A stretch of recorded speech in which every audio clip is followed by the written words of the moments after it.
Una guerra político y judicial se acaba de abrir, quizás con consecuencias inimaginables. Uno de los protagonistas, presidente de la Corte, Ricardo Lorenzetti. La otra protagonista, la aliada de Cambiemos, Elisa Carrió. Muy temprano hoy amanecimos con la novedad de que el presidente de la Corte le había mandado una carta documento a Elisa Carrió pidiéndole o exigiéndole que se retractara de sus dichos, de las últimas declaraciones públicas que ha hecho, siempre en desmedro de la figura de Lorenzetti. Esa carta documento estaba acompañada con otra dirigida nada menos que a la jueza María Servini de Cubría. Minutos después, lo que se conoció es el ingreso a la Cámara de Diputados del pedido de juicio político contra el presidente de la Corte, firmado por Elisa Carrió, y una nómina, una ristra impresionante de delitos que le achaca Carrió a Ricardo Lorenzetti, además de pedir, obviamente, su destitución, porque para eso está el juicio político.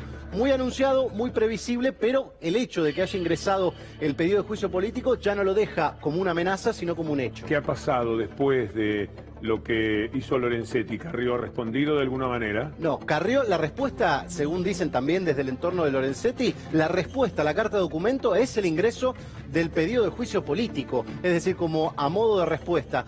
Desde el entorno de Lorenzetti lo que dicen es: nosotros vamos a esperar a que se cumplan las 24 horas que se intimó. ¿Qué ocurre después? Pasan las 24 horas. No se retractaron, seguramente no lo van a hacer, aunque Carrió se ha retractado un par de veces. Se ha retractado. Con Aníbal Fernández se retractó. Y en juicios contra Duhalde. Y contra Duhalde, sí. Pero allá en la instancia de juicio. ¿Qué va a pasar después? A juicio. Eso es lo que dicen. Y hay otra duda, quizás del orden técnico. ¿Puede el presidente de la Corte, titular del Poder Judicial, hacer una demanda a título personal? A mí se me ocurre que no. ¿Sabes por qué? Porque va a juicio. En algún momento tiene que resolver la Corte, y aunque él se aparte en las distintas instancias, su gravitación es demasiado importante. Bueno, creo que cuando vos llegás a ciertos cargos, perdés ciertos privilegios de ciudadano, como por ejemplo hacer una demanda. Bueno, y la demanda está por daños y perjuicios, por lo menos así está en la carta documento, muy dura contra Servini de Cubría y muy dura también contra Carrió, exigiéndoles básicamente que se retracten de forma pública. Por otra parte, como hace un juez de primera instancia para no darle la razón a Lorenzetti, como hace una Cámara con toda la influencia que tiene Lorenzetti para no manifestarse a favor, y finalmente, como haría la Corte Suprema para ser creíble en última instancia de todo este episodio, me parece que no es un buen paso el que da Lorenzetti. No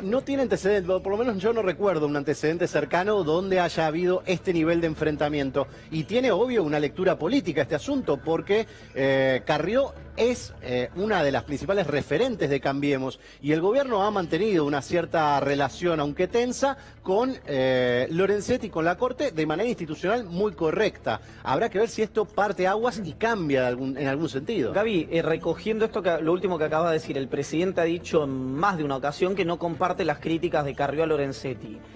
Lorenzetti, Víctor Hugo recordaba, la gravitación está a la vista que tiene en el Poder Judicial. Hoy hablaba con fuentes judiciales, me decían, porque llamé para preguntar sobre el tema Sala, que el monotema en la Corte y en la justicia en general era la denuncia, el juicio político de Carrió a Lorenzetti. ¿Por qué le preocuparía al presidente de la Corte Suprema este juicio político de Carrió, al que yo, y esa era la pregunta, no le veo vicios de futuro? Está bien, pero van a minar su resistencia y su credibilidad, y van a conseguir, posiblemente Lorenzetti visualiza eso. Carrió es un ariete del Grupo Clarín. Clarín quiere a Rosenkrantz no solamente en la Corte, como ya lo puso, sino que lo quiere de presidente de la Corte Suprema de Justicia.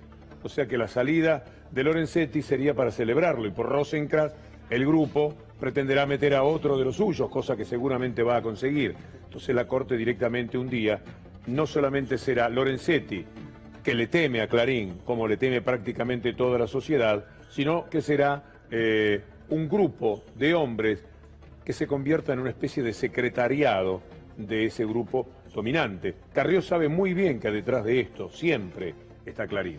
Agrego un dato que tiene que ver con la presentación propia de Carrió en este tema, porque es cierto, siempre había de alguna forma asusado con el pedido de juicio político, siempre había amenazado al presidente de la Corte con presentar este pedido, pero ahora lo que hace, al ingresar el pedido de juicio político, ya no es solo Carrió quien está involucrada en este tema, porque si alguien le da tratamiento, si alguien abre la posibilidad de este juicio político, si se crea, como pide Carrió en la presentación, una comisión revisora especialmente designada por el Parlamento para analizar el comportamiento de Lorenzetti, bueno, ahí la cosa se empieza a complicar porque van a necesitar ciertas alianzas y van a necesitar el avance. En la lista de testigos que pide Carrió es impresionante por lo diversa, desde el exministro Julio De Vido, pasando por varios ministros, gobernadores y pasando por jueces federales como Ariel Lijo o como fiscales como Ramiro González.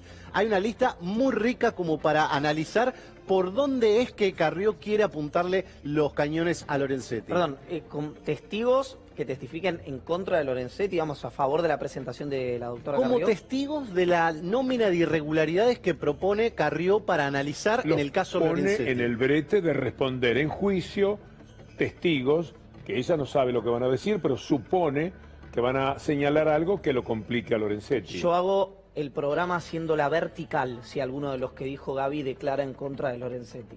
Y Vengo y hago la vertical, Víctor Si Hugo. la oposición es entre Lorenzetti y Clarín, yo te diría que anda ensayando. Que vayas ensayando. Ahora bien, no hemos hablado todavía, no tan ampliamente por lo menos, de Servini de Cubría como de Carrió, Gabriel. No, es cierto. Servini de Cubría son las declaraciones post-fallo límite de los 75 años para los jueces. La jueza nacional con competencia electoral se hizo cargo casi exclusivamente de ser la destinataria de ese límite que puso la Corte Suprema.